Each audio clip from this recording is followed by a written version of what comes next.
Hi, my name is Yasu from Japan, and in my video, I keep drinking Japanese sake and introduce sake in both Japanese and English because I want you guys to drink more sake and enjoy Japanese sake. And of course, I love drinking sake, I love getting drunk, and then doing Hitorigoto, which means talking to myself, is so much fun when I'm drunk. So that's the whole reason that I'm doing this one. And today I'm drinking this one of my favorite. The name of the sake is called koueigiku. This one is there is an English title name for this sake. It's a Hello Koueigiku Newborn Sake. That's what it says here, actually. It's from Saga Prefectures. Name of the sake brewery is called koueigikushuzo. They use Aiyama rice to make this Japanese sake. And then when I drink this one, what I'm going to talk about is that I guess after all, I have a lot of friends, and then I just got the Omamori from Malta island from the Europe to Japan. That's the thing that I'm going to talk about. But first of all is cheers, and then let me tell you how this sake would smell like.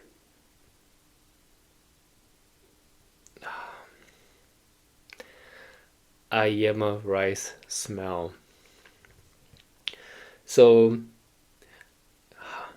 Aiyama rice is one of the sake rice, and then if you drink a lot of Japanese sake, if you hear that this sake is made out of Aiyama rice, that would make you feel like okay, this sake should be sweet, very juicy. Aiyama is that kind of sake rice. It's really sweet. It's a heavy sweet smell, but somehow refreshing. It's really hard to articulate, but that's how it smells. And then now let me try the flavor.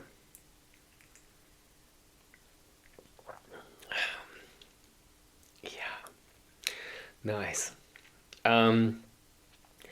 Very Aiyama rice flavor. So rich sweetness, but very clean cut. It's not that juicy somehow, which I like, because oftentimes when I drink sake made out of the Aiyama rice, very very sweet and juicy, so the whole texture and the flavor and the smell becomes very heavy, which I don't like. But this one, good Aiyama rice flavor, sweet but fresh, not too thick. It's nice. Yeah, I recommend this one. Koueigiku. Okay, so in the last 2 months already, I have been contacting a lot of my friends all over the world, which is super rare.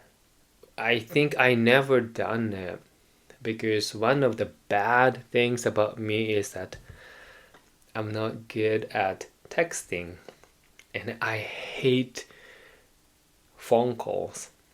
So I don't do phone calls. I hate that thing. And I'm not good at texting because like I'm okay doing the text message exchange probably like 3 times at once. But if it gets longer and longer, I get bored. I feel like isn't it easier that we can just talk everything when we meet over good sake and foods and everything. So they know they know that I don't like talking on the phone. They know that I'm not that active on text messages. So they know that they don't get phone call from me. They know that they don't really get the text messages from me unless I'm going to their countries or cities and so on. But that was fine. That's fine because before COVID, I traveled a lot. And somehow like they visit Japan, I visit their countries, or like all of like some of friends are in a city like Hong Kong, LA. Maybe that's why we are friends. That somehow like we are in the same city in a foreign countries at the same time. So there is always connection. There is always like we see each other. But once the COVID hit, and that part is already broken down. But I have been the same. Like I hate the phone call. I hate the doing the text messages. But I will talk about more details. I'm not sure I'm gonna post this video online, but I will talk about it a little bit more. But there is something that I would have to tell my friends, so I send a text message to all of my friends all over the world in the last a month or 2 months, and yeah, a lot of them just kept calling me, and I had no choice this time. I picked up. We were on the phone like an hour or 2 hours. It was a very pleasant experience. I'm happy to hear their voices, talk to them, and it was like somehow like the confirmations that we met before, we lived in the same city before, we shared a lot of experience, but we didn't talk for a long time. We didn't see each other for a long time, but somehow the connection is still there, as if we just met yesterday. And I felt truly grateful that I have met those people. Okay. I don't think I can really explain everything in details well, but because of all the things, one of my friends who lives in Malta in Europe, she sent Omamori to me from there to Japan. Omamori is like the kind of protection, and I was like, wow, I got this one from her. She lives in Malta, I live in Japan.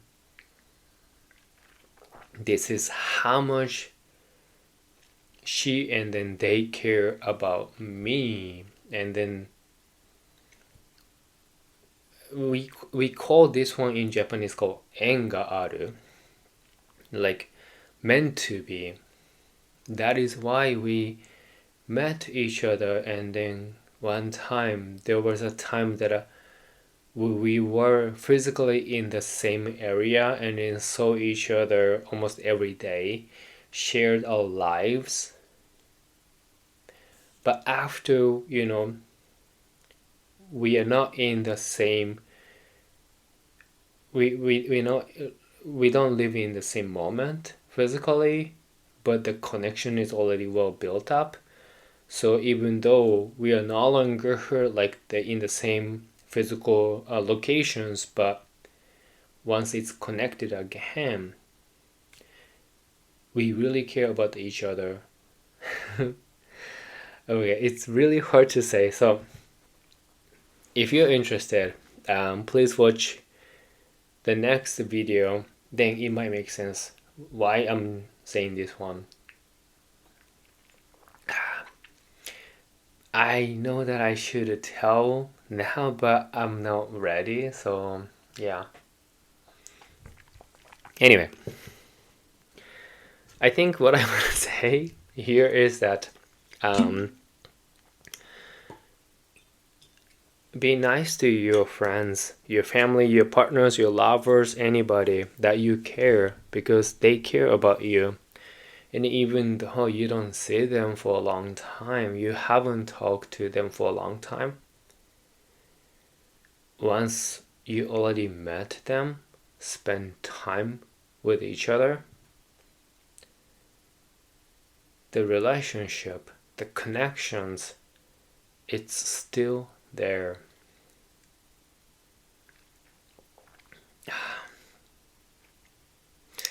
It's a nice sake. If you like sweet sake, but you don't like juicy, Koueigiku Aiyama is something that I recommend you. And if there's any sake, please let me know, because I want to try something new. And I'm trying to aim for the 1000 subscribers so this year. So please subscribe to my channel. I think that's all. So I hope to see you in my next one. So until then, please take care. And for now, Jane. Bye. Bye.